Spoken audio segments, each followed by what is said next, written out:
The earth is amazingly abundant. It's like Gandhi said, there's enough for everyone's need. There'll never be enough for everyone's greed. And the problem is animal agriculture is fundamentally the epitome of greed. It's the epitome of wastefulness, of destructiveness, of unnecessary violence towards other beings.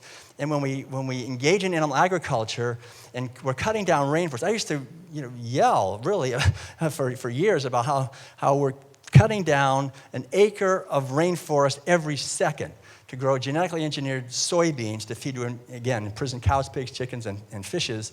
And that's mostly going to the wealthy, the more industrialized nations that can afford that.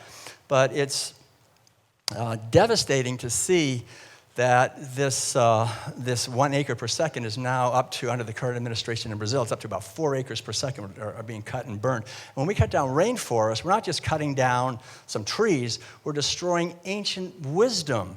We're destroying whole webs of life that include not just trees, but countless beings, insects and birds and other animals and plants, and destroying the fundamental genetic wisdom and information on our planet for burgers, for animal foods.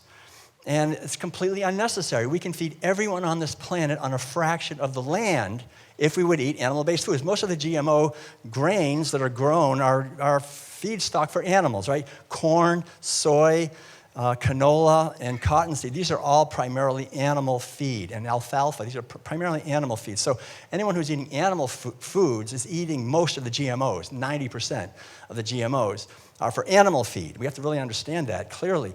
But this whole violence towards animals and towards hungry people is part of animal agriculture. So that was one thing they mentioned. The other thing the guy said was, he said, "Do you know what the animals go through?" And I remember saying, don't tell me, I don't want to hear about it. But he just told me a few things, which I think we should all be aware of, that these animals who are being killed and eaten, whether it's a small backyard operation or a large commercial operation, it's the same thing. It's hideous violence, it's mutilation of these animals, confinement of these animals, ownership of another being in itself is violence. To say, I own you. That is, only slaves would do that. Only slaves would own another being. Free people would never do that. And we have to really understand very clearly what this is. Anyone who's eating animal foods is being exploited. If we exploit animals, we're being exploited.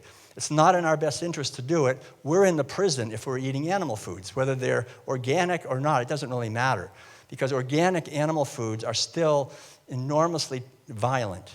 And this is something that most people don't realize. I didn't realize it myself, but since traveling around all over the world, I've been able to go to animal sanctuaries in all over North America, Canada, and Australia, New Zealand, and Asia, and Africa, so many different places.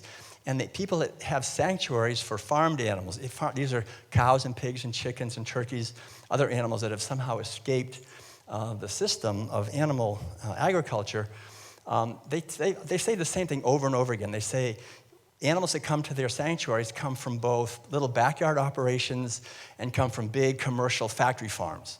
And they say the same thing. They say the animals that come from little backyard operations are very often as severely abused or more severely abused than the animals that come from factory farms. So don't ever think, we should never think that somehow there was some good old days when they had small farms where animals were treated well.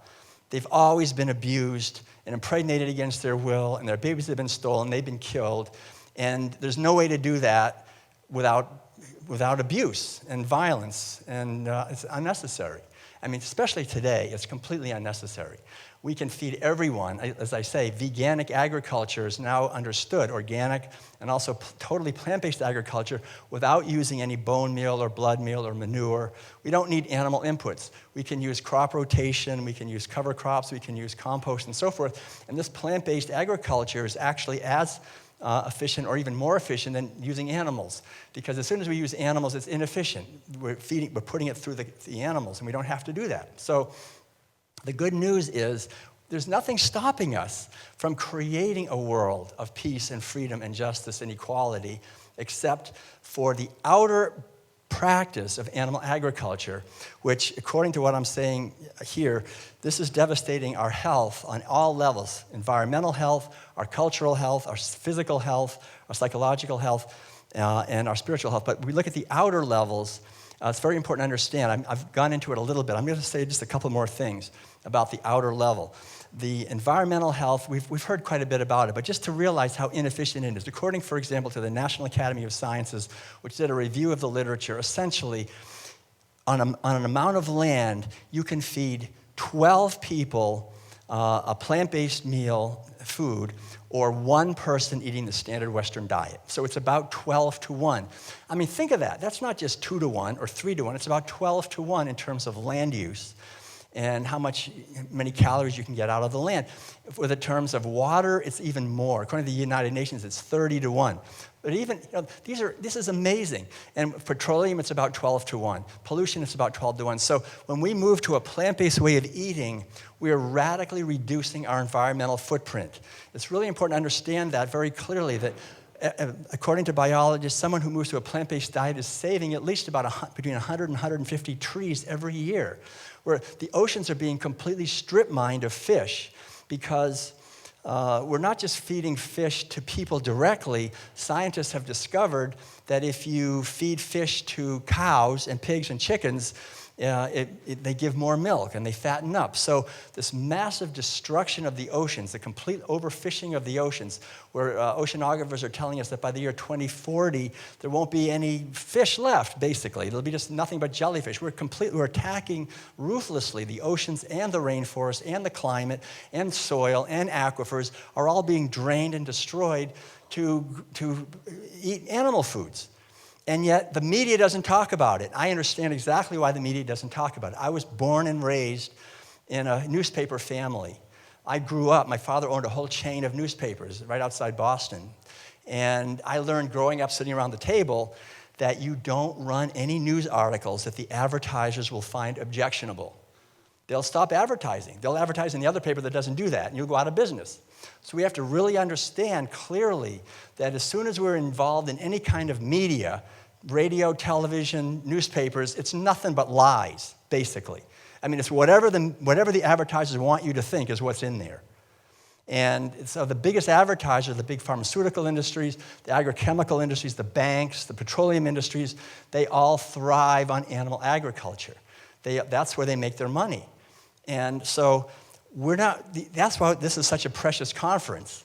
The Real Truth About Health conference it doesn't depend on these advertisers. So we can actually get a little bit of, as Gandhi said, satya, truth. We can get some truth. Satyagraha is truth power.